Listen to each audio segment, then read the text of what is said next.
నేడు ఈ ప్రపంచ జనుల మధ్యకు మీరు వెళ్తున్న సందర్భంగా ప్రజావాహినిలో ఒక నూతన ఉత్సాహంతో మిమ్మలను మరియు నూతన విమర్శతో మిమ్మలను ప్రశ్నించే అవకాశం ఉంది. ఏమనంటే కలికావతారం గురించి ఇంతవరకు మతాల వారీగా వచ్చిన సిద్ధాంతాలను ఏర్పరుస్తున్న ప్రకారం కలికావతారాన్ని మీరు నిరూపణ చేస్తున్నారు. మరి కలికావతారం వారు ఇచ్చే మెసేజ్ ఏమిటి? మాకు మా ప్రవర్తనలో, మా నిత్య కర్మానుష్ఠానంలో, మా జీవితంలో మాకు ముందు బాట ఏమిటి, భవిష్యత్తు ఏమిటి, గతం ఏమిటి అని మిమ్మల్ని అడగడానికి అవకాశం ఉంది. అందుకని మీరు మీ విచారణను మా ముందు పెట్టిన విధంగా దానికి మీకు కావలసినటువంటి కొన్ని విషయాలు తెలుపుతాను. ముందు జరగబోయే కార్యాలు ఏవైతే ఉన్నాయో గతాన్ని బట్టి అది ఆధారపడి ఉంటుంది. అది ఎట్లనో మీకు చెప్తాను. ఎవరైనా అడగవచ్చు కలికావతారం వచ్చి ఏం చేస్తుంది అని. అంటే సనాతన ధర్మమును ప్రతిష్ఠిస్తుంది. సనాతన ధర్మం అంటే ఏమి అంటే ఏదైతే భగవంతుని నుండి,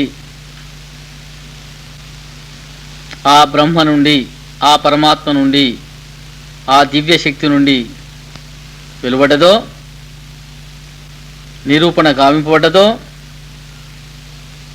ఏ చట్రం మధ్యల ఈ చక్రం ఆకర్షింపబడి తిరుగుతున్నదో ఆ సిద్ధాంతాన్నే తిరిగి ప్రపంచం మీద, ప్రపంచ జీవులకు, మానవాళికి ఆ మార్గమునే ప్రతిష్ఠిస్తుంది. కానీ కొత్తది కాదు. అది ఎటువంటిదంటే ప్రపంచం మీద ఇప్పుడున్నటువంటి అన్ని మతాల కన్నా ముందు ఉన్నది సనాతన ధర్మం. ఆ సనాతన ధర్మాన్ని ప్రపంచకులు ఇంకా ముందుకొచ్చి తెలుసుకున్నది ఏమిటి అంటే వైదిక ధర్మం. ఈ వైదిక ధర్మాన్ని సనాతన ధర్మం అంటారు. ఆ సనాతన ధర్మంలో ఏముంది అంటే ప్రేమ, ధర్మము, సత్యము, త్యాగము, శీలము, ఇలాంటివి, నిస్వార్థత, ఆత్మజ్ఞానము, యోగము, ఇలాంటివి అన్నీ కలిగి ఉన్నటువంటిది సనాతన ధర్మం. దాన్ని వైదిక ధర్మం అన్నారు. ఆ వైదిక ధర్మం నుండి ఉత్పత్తి అయింది హిందూ మతం. ఆ హిందూ మతం నుండి ఉత్పత్తి అయింది జైన బౌద్ధ మతాలు. ఆ తర్వాత వచ్చింది క్రిస్టియనిజం. ఆ తర్వాత వచ్చింది ముస్లిమిజం. ఆ తర్వాత వచ్చింది కమ్యూనిజం. ఆ తర్వాత వచ్చింది సోషలిజం. ఆ తర్వాత వచ్చింది నక్సలిజం. ఆ తర్వాత వచ్చింది గ్రూపిజం. ఇప్పుడు ప్రపంచం మీద గ్రూపిజం నడుస్తుంది. ఇవన్నీ కూడా ఇజాలే.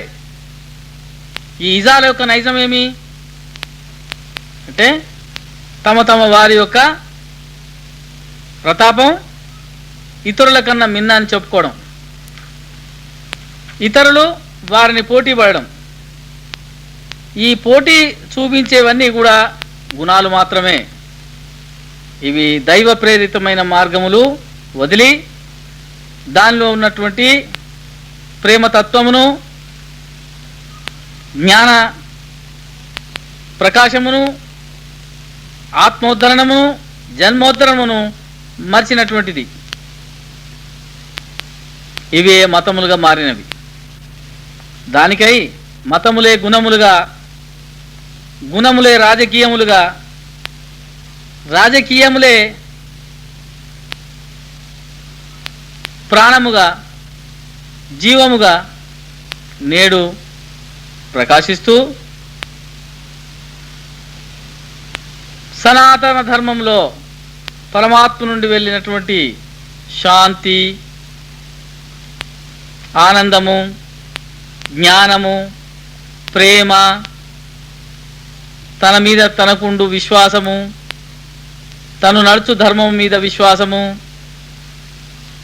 ప్రకృతి ధర్మము, ఆత్మధర్మము, ఇవన్నీ కూడా కేవలం మాటల వరకే మిగిలిపోయి అశాశ్వతమైన వాటికి మొత్తము దారితీసినాయి. ఇప్పుడు సనాతన ధర్మం అన్నటి ఆ పరమాత్మ యొక్క జ్ఞాన పరంపరను పంచిపెట్టు కాలంలో వైదిక ధర్మమని, వైదికము నుండి Hinduism, Christianism, Muslimism, socialism, communism, naxalism, groupism. ఇప్పుడు గ్రూపిజంలో మనం చూస్తున్నాం, ప్రతి పల్లెటూరులో కూడా పార్టీలు ఎన్నున్నా ఆ పార్టీలలో గ్రూపిజాలు ఉన్నాయి. అట్లే ప్రభుత్వాలలో గ్రూపిజాలు ఉన్నాయి, దేశాలలో గ్రూపిజాలు ఉన్నాయి. అంతేకాదు ఒక్క ఇంట్లో కూడా గ్రూపిజాలు ఉన్నాయి. ఈ విధంగా గ్రూపిజానికి ప్రాముఖ్యత ఇచ్చిన ఇప్పుడు మతము అనేది ఒక గుణమై, ప్రేమ అన్నది ఒక మాటగా నిలిచి, స్వార్థం అన్నది బాటగా మారి ప్రభుత్వాలు ఏర్పడ్డాయి. ఈ సందర్భంగా ఇన్ని మెట్లు దిగి వచ్చినటువంటి ఈ గ్రూపిజాన్ని మళ్ళీ తిరిగి వెనుకకు తీసుకువెళ్ళాలంటే గ్రూపిజం నుండి నక్సలిజం, నక్సలిజం నుంచి కమ్యూనిజం, కమ్యూనిజం నుంచి సోషలిజం, సోషలిజం నుంచి ముస్లిమిజం, ముస్లిమిజం నుంచి క్రిస్టియనిజం, క్రిస్టియనిజం నుంచి హిందూయిజం, హిందూయిజం నుంచి వైదిక ధర్మం, వైదిక ధర్మం నుండి సనాతన ధర్మమునకు వెనుకకు తీసుకుపోవాల్సిన అవసరం ఉంది. ఇవన్నీ ఇజాలు, ఇవన్నీ నిజాలు. ఈ ఇజాల నుండి దాటడానికి మానవుడు ఎవరైనా ప్రయత్నిస్తే వానికి జీవన ఉపాధి దొరకదు, జీవించడానికి స్థానం దొరకదు. ఈ గ్రూపిజంలోనే అతన్ని మట్టుపెట్టే అవకాశం ఉంది. అది ఏ పార్టీయే కానీ, అది ఏ మతమే కానీ, అది ఏ రాజ్యమే కానీ, అది ఏ ధర్మమే కానీ, గ్రూపిజమే ఇప్పుడు ప్రాధాన్యత పుంజుకుంది. ఒక పార్టీలో కానీ, ఒక మతములో కానీ, ఒక ప్రాంతంలో కానీ ఎక్కడైనా గ్రూపిజమే నడుస్తుంది. ఇప్పుడు ఇది గ్రహించవలసిన అవసరం ఉంది. ఇట్టి గ్రూపిజం మధ్యలో జ్ఞానం కానీ, ధర్మము కానీ వచించినా, వానికి వెనుక గ్రూప్ లేకున్నా అతను మనుగడ లేదు, అతని మాటకు విలువ లేదు, అతని జీవితానికి ప్రమాదం ఉన్నది. దానికే సత్యవచనం కానీ, ధర్మ మార్గము కానీ, లేక దైవ మతము కానీ ప్రతిష్ఠించడానికి నేడు ఈ కాలగమనంలో, కలియుగ అంతములో, కృతాయుగ ప్రారంభమైన ఈ సందర్భంగా తిరిగి మళ్ళీ మనం మతాల్లో ఉన్నటువంటి పరిమాణాలను తిరిగి ఎత్తుకొని దివ్యత్వాన్ని ప్రజలకు పంచిపెట్టి దివ్యాత్మలైనటువంటి వాళ్ళను మళ్ళీ రక్షించుకుంటూ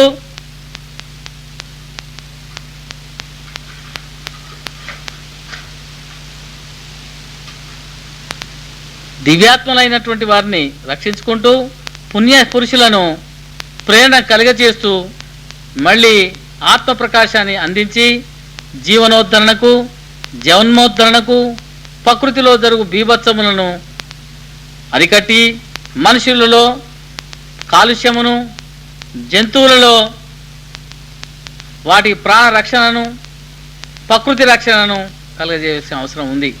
దానికే మానవుడు చేసినటువంటి అధర్మ కృత్యముల వల్ల ప్రకృతి బీభత్సము ఏర్పడుతున్నది. మానవుడు చేసిన స్వార్థ రాజకీయాలతో ప్రభుత్వాలు ఏర్పడి జీవనం అస్తవ్యస్తమై గ్రూపిజం వరకు దిగి జీవనానికే మనుగడ లేని పరిస్థితి ఉంది. కేవలం మాట వరకే మిగిలిపోయిన నిస్వార్థ జీవితాలు, త్యాగాలు, సభలు. అందులో అందరికీ తెలుసు దాని మాటను ఏముంటుందో, చెప్పేవారికి తెలుసు, వినేవారికి తెలుసు. ఈ సందర్భంగా ఎవరైనా మహాపురుషుడు వచ్చి దీన్ని రక్షిస్తాడు, మా వేదంలో ఉంది, మా యొక్క జ్ఞానంలో ఉంది, మా మతంలో ఉంది అని చెప్పుకొని ఎవరికి వారే ఇళ్లల్లో బయటికి పొక్కకుండా చెప్పుకునే పరిస్థితి ఉంది.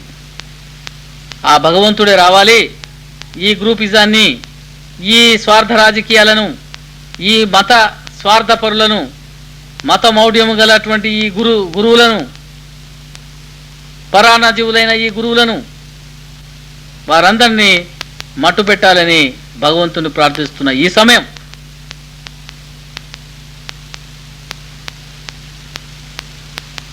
ముస్లిం స్క్రిప్ట్స్లో 1400 1416 నుండి 26 యేసు ప్రభులో క్రిస్టియనిజంలో 2000 కలియుగంలో మరి 5100 హిందూయిజంలో కృష్ణ నిర్యాణం తర్వాత, మహమ్మద్ తర్వాత, యేసు ప్రభు తర్వాత, ఈ విధంగా మరి చెప్పుకున్న ఈ కాలాన్ని ఎదురు చూస్తున్న ప్రతి మానవునికి ఒక ఆశాజ్యోతి వారు పుట్టేప్పుడు ప్రపంచంలో ప్రకాశిస్తుందని, దాని ద్వారా ప్రపంచం నలుమూలల ఆనందోత్సవం కలిగి మరి తిరిగి సనాతన ధర్మంను ప్రతిష్ఠింపబడుతుందని చెప్పడం నేడు అందరిలో ఇది గొప్ప చర్చగా ఉంది. ఈ చర్చ సమయంలో దానికి కూడా కొంతమంది స్వార్థపరులు, శాస్త్ర సమ్మతము కానివారు, అధర్మ ప్రవర్తనతో ఉన్నటువంటి, పలుకుబడి ఉన్నటువంటి ధనవంతులైనటువంటి వాళ్ళ యొక్క సహకారంతో అమాయక జనాన్ని అవతారమూర్తులుగా ప్రకాశింపజేసుకుంటూ ఆకర్షించే ప్రయత్నాలు కూడా జరుగుతున్నాయి. ఈ కారణాల్లో ఆ కారణజన్మైన పరమాత్మ వచ్చి మనందరినీ రక్షిస్తాడు అని పుణ్యపురుషులకు మీరు ఇచ్చే ఏ సలహా ఉందో ఆ సలహాకు నిర్ధారణ చేయడానికి మరి వారు వచ్చి ఏం చేస్తారు అని చిలువలు పలువలుగా తెలియని స్థితిలో, తెలిసిన స్థితిలో, తెలియని స్థితిలో అడిగే వారికి మీ జవాబు ఒక్కటే ఇవ్వండి: సనాతన ధర్మమును ప్రతిష్ఠించును ఆ ప్రభువుడు వచ్చి, ఆ ప్రభుడే వీరభోగ వసంతరాయుడు అని తెలపండి. వారు వచ్చేశారని, వారు వచ్చి ధర్మాన్ని నిలుపుతారని మీరు ఆ పరమాత్మని మాటగా, వేద సాంప్రదాయ సూక్తి ప్రకారముగా, మత పవిత్ర గ్రంథముల యొక్క మూలము నుండి తీసి అక్షర సత్యములను చూపి అందరిలో ఆ సువాసన ద్వారా మదమత్తులైనటువంటి వారిని మత్తును వదలదీసి జ్ఞానులకు శ్రద్ధ కలిగేటట్టు ముందు నడుచున్నట్లు ప్రేరణ కలిగించి ఈ ప్రపంచమును శాంతిని కలుగునని ధైర్యమునిచ్చి, శాంతి స్థాపన కాదు శాంతికై శాసనాన్ని తెలపండి. అందరూ ప్రపంచ శాంతిని స్థాపిస్తామంటున్నారు, కానీ ఇక్కడ కలికావతారము శాంతి స్థాపన కాదు, శాంతికై శాసనం, ఆర్డర్ రాగలదని మీరు తెలపవలసిన అవసరం ఎంతైనా ఉంది. మాన్యులు, జ్ఞానులు, పండితులు, మత జ్ఞానపరులు ఎవరైనా కానీ మౌఢ్యమును వదిలి, మత మౌఢ్యమును వదిలి జ్ఞానమునకొచ్చి ఆ ప్రభుని చేరి ఎవరైతే ఆశ్రయిస్తారో వారికి ఈ శాసనము శిరోదాయకముగా ఉండగలదు. ఇది 2004 నుండి 2012 వరకు ఈ యొక్క శాసనము ప్రపంచంలో పూర్ణమై వెలగలదని తెలపండి.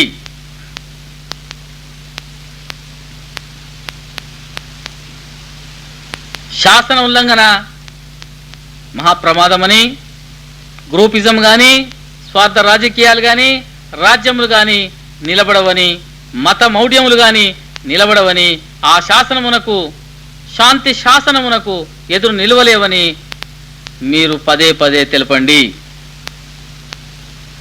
ఇందులో ఏమాత్రము జంకవలసిన అవసరం లేదు. దానికి పవిత్ర గ్రంథములు, మహాపురుషుల వాక్కు, మీ ఆత్మ నిశ్చయము, కాల నిర్ణయము, ప్రకృతి నిర్ణయము అన్నియు సరిపాలలో చూపి ధైర్యమును వీడవద్దని చెప్పి మీరు ముందడుగు వేయవలసిన అవసరం ఎంతైనా ఉంది. అలా వేస్తేనే తప్ప ప్రపంచము జ్ఞానానికి, సనాతన ధర్మానికి, సనాతన ధర్మ ప్రతిష్టకు ముందుకు రావడానికి అవకాశం ఉంది. మీరు దైవరాజ్యాన్ని స్థాపించే కార్యకర్తలుగా, జ్ఞానులుగా ముముక్షులను తయారు చేసి మీరు ముక్తిని పొందడానికి అవకాశం చేసుకోండి. సమయం ఆసన్నమైంది. ఇందులో ఎన్నో మెలకులుగా చెప్పి మతి భ్రమింపజేసేటువంటి పెద్దలను మీరు చాలా గుర్తింపు చేసి అందులో మెలకలను ఇప్పి చెప్పి ప్రయత్నం చేయండి. మీరు ప్రజలలో కొన్ని ముఖ్యమైన మాటలు తెలుపవలసిన అవసరం ఉంది. అందులో మొదటిది, జీవన స్రవంతిలో కలుద్దాం, ప్రభు మార్గములో ప్రవేశిద్దాం. జీవన స్రవంతిలో కలుద్దాం, ప్రభు మార్గములో ప్రవేశిద్దాం అని ప్రజలను ఉత్సాహవంతులను చేయండి. ఇంకొకటి, మతమూఢ మార్గమా, మతమూఢ మార్గమా, కులప్రీతి మార్గమా, మతమూఢ మార్గమా, కులప్రీతి మార్గమా, స్వార్థ రాజకీయమా? 2004 నీ కంత మాయే, నీకు అంతమాయే. 2004 నీకు అంతమాయే. వచ్చే హరి కల్కి నీకై, వచ్చే నీకై హరి, వచ్చే హరి కల్కి నీకై. మత మూఢ మార్గమా, మతమూఢ మార్గమా, కులప్రీతి మార్గమా, స్వార్థ రాజకీయమా? 2004 నీ కంతమాయే. వచ్చే హరి కల్కి నీకై అని తెలపండి.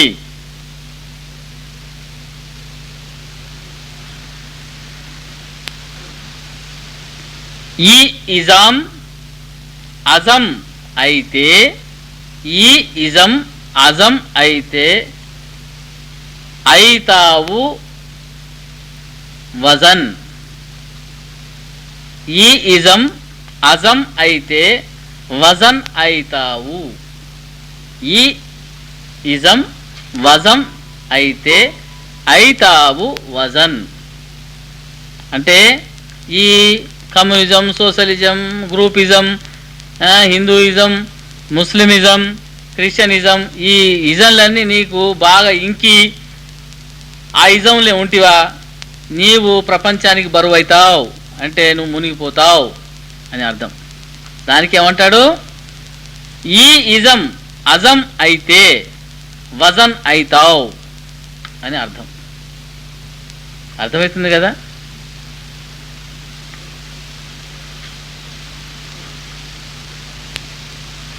వ్యసనాలు వదిలి విశ్వాసము కలిగిన రక్షిస్తాం. వ్యసనాలు వదిలి విశ్వాసము కలిగిన రక్షిస్తాం. ఇంకొక వర్షం. ఇలా కొన్ని ముఖ్యమైనటువంటివి ఇంకా చెప్పవలసి ఉంది. అటువంటి స్లోగన్స్ను మరి అక్కడక్కడ మీ యొక్క ఉవాచలో రైటింగ్లో వాళ్లకు ప్రసాదిస్తూ ఇంకా కొన్ని ఉన్నాయి చెప్తాను కాలక్రమేణా. వాటిని ప్రజలకు పంచిపెట్టి జ్ఞానులుగా తయారు చేసి వాళ్ళ జన్మను వాళ్ళ వంశాన్ని వాళ్ళను మరి భగవంతుని రాజ్యంలోకి ప్రవేశించేట్టు చేయవలసిన అవసరం మరి ధర్మం ఉంది. అట్లా చేసే ఈ సనాతన ధర్మాన్ని నిలపవలసి ఉంది. ఆ సనాతన ధర్మాన్ని యుక్తంగానే కృతాయుగం మొదలవుతుంది. అది మీకు 2011-12 నుంచి మొదలవుతుంది. ఏది ఆ ధర్మం. ఆ ధర్మం కోసమని 1998 నుండి మరి 14 సంవత్సరాలు పోరాటం ఉంటుంది. ఆ ధర్మస్థాపన జరుగుతుంది. 2000 నాటికి చాలా తీవ్రం అందుకుంటుంది. 2000 నాటికి ఒక కొలిక్కి వస్తుంది. 2011-12 నాటికి పూర్తి అవుతుంది. ఇది భవిష్యవాణి. ఇది జరిగి తీరుతుంది. ఆ ప్రభువుని యొక్క ఆజ్ఞను, ఆ యొక్క అవతారమూర్తి ధర్మాన్ని ఎవరైతే తీసుకుంటారో వాళ్ళు స్వర్గాది లోకాల్లో మళ్ళీ ముక్తి మార్గంలో ఉండడానికి అవకాశం ఉంది.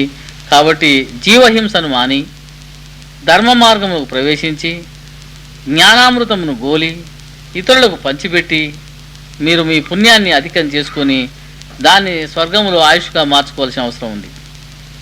ఈ విధంగా చేస్తే ఏం లాభం అంటే ఇదే లాభం. ప్రతి మానవుడు స్వార్థపర జీవితానికి లాభం పడ్డాడు. ఏమిస్తావు ఈ పని చేస్తే అనేటువంటి పరిస్థితి ఏర్పడ్డది. కాబట్టి ఇది భగవంతుడు అది కనిపెట్టే ఈ విధంగా వారికి ఆ మోక్ష స్థానంలో దీన్ని ఆయుష్గా సుఖభోగాలుగా ఇచ్చాడు. మరి దాన్ని ప్రవేశించడానికి వారికి పూర్తిగా ఇప్పి చెప్పవలసిన అవసరం ఉంది. అంతేగాని కేవలం మా మతం మీ మతం, మతం అన్నది అది కేవలం మార్గం మాత్రమే కానీ పరమాత్మ యొక్క స్థానాన్ని చూపేదే కానీ పరమాత్మని అవతారానికి చేర్పు అయ్యేదే కానీ అది మతం అనేది గోల్ కాదు. గోల్ పరమాత్మ. పరమాత్ముడే వస్తున్నాడని ఏ మత గ్రంథం చెప్పిందో వారిని అనుసరించడమే ధర్మం అని అదే మత గ్రంథాల్లో ఉంది. అది మీరు ఇప్పి చూసి అటువంటి పరమాత్ముని చేరి మతమును వదిలి సువిశాలమైనటువంటి ఆ పరమాత్మ యొక్క ఆజ్ఞను కార్యక్రమాన్ని తీసుకొని మరి దేవుని రాజ్యంలోకి ప్రవేశించి జ్ఞానాన్ని పంచి పొంది మరి కృతాయుగములకు ప్రవేశించవలసిన అవసరం ఉంది. తప్పకుండా ఆ ప్రభు యొక్క రక్షణ వారికి లభిస్తుంది. గ్రూపిజం తోటి, మిగతా ఇజాలతోటి, మిగతా మత ఇజాలతోటి, అధర్మ ప్రవర్తనలతోటి భయపడాల్సిన అవసరం ఉండదు. దానికి మీకు ఆ రక్షకుడే మీకు సాక్షాత్కారం ఇస్తాడు. ఆ టైం వచ్చింది కాబట్టి మీరు వారి స్మరణలో ముందడుగు వేయవలసిన అవసరం ఎంతైనా ఉంది అని తెలిపి మరి ప్రియమైనటువంటి భక్తులు శిష్యులు ఈ కార్యక్రమం తీసుకోవాల్సిందిగా ఆజ్ఞ ఇస్తూ విరమిస్తున్నాను. మదే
మరి అడవిలో వచ్చి అందరికి కూడా మరి ముక్తినిచ్చి వెళ్ళిపోయాడు. ఆ చరిత్ర మీకు సరిగ్గా తెలుసు. రామా రామా అని కూడా కూర్చున్నారు అందరు. అర్థం చేసుకోండి. దీంట్లో రాష్ట్రం దానికోసమనే ఇన్ని మత గ్రంథాల నుంచి కూడా ఆ వచ్చే కలికావతారం ఈ టైం తర్వాత ఏ అవతారం వస్తుందో దాని గురించే రాసుకుంటూ పోయారు. వాళ్ళంతా సమాధి పొందారు. ఇవాళ మహమ్మద్ కూడా సమాధిలో ఉన్నాడు. ఇది సత్యం. Still is waiting. ఆయన గ్రంథం ఇప్పి చదవండి. ఆ మహాత్ముడు ఎవరో ఆయన చెప్పాడు కదా, వారి దాంట్లో కూడా వారికి వచ్చే అవతారానికి దండం సలాం అని చెప్పి లోడిపోయాడు. యేసుప్రభు కూడా అదే చెప్పాడు, శంకరాచార్యుడు అదే చెప్పాడు, బ్రహ్మంగారు అదే చెప్పాడు, విద్యారణ్యుడు అదే చెప్పాడు జీవ సమాధి పోతు. మరి మనం ఏం చెప్తున్నాం? రాత్రి కూడా పండుకున్నప్పుడు టాటా బై బై, నేను వస్తానో రాను నీకేరక, నాకు తెలియదు నీకు తెలియదు అట్టుకుంటాను. కాబట్టి నిద్రపోయే ముందు కూడా మనము ఇంటి తలుపులు ఎట్లా వేసుకుంటామో అట్లా యోగ పురుషులు లోపల తలుపులు వేసి పండుకుంటారు. మీకు అది తెలియదు. లేకపోతే సచ్చినాడే పోతాడు, పండుకున్నాడే పోతాడు. యోగ పురుషులకు తెలిసి ఉంటుంది. వాళ్ళు నిద్రావస్థలకు పోవాలంటే లోపల ఈ అవయాలు నవరంధ్రాలు మూసేసి లోడికి వెళ్ళిపోతారు. మనకు ఏ రంధ్రాలు ఏం పని చేస్తాయో తెలియవా. అవతారాల మీద కామెంట్ చేస్తాం. సమాధిలో ఉంటే 5000 సంవత్సరాలు ఈ బాడీ అట్లే ఉంటుంది. అట్లా తొవి చాలా మంది చూశాను. ఈ ప్రకృతి దానికి కావాల్సింది ఇస్తూ పోతుంటుంది. కాబట్టి దేవతా పూజలు ఎన్ని చేసినా నీకు సద్గతినిస్తాయి. సద్గురువు కూడా సద్గతినిస్తాయి, ముక్తినివ్వవు. ఇప్పుడు ఎంతో మంది ఇప్పుడు మీరు సినిమాలు కూడా చూస్తుంటారు, టీవీలలో చూస్తుంటారు, కథలలో చూస్తారు. ఈశ్వరుణ్ణి పట్టుకున్నా ఆ సద్గురునాథుని పట్టుకోరా నీకు సద్గతి దొరుకుతుంది అంటారు. కానీ ముక్తిని ఇయ్య నా తరము కాదంటాడు. విష్ణుమూర్తి అయినా ముక్తిని ఇవ్వలేడు. మళ్ళీ ఆయన అవతారమూర్తి అయి వచ్చినప్పుడే ఆయనకు ఆ పవర్ ఉంది. అది బ్రహ్మ సృష్టి ఆది మొదలే ఆయన మీ మధ్యలోకి వచ్చే నేను దాన్ని ఇచ్చేస్తాను, నా రాక ముందే తెలుపుతానడు. కాబట్టి ఆ రాక ముందు తెలిపే వాళ్ళంతా సద్గురువులు.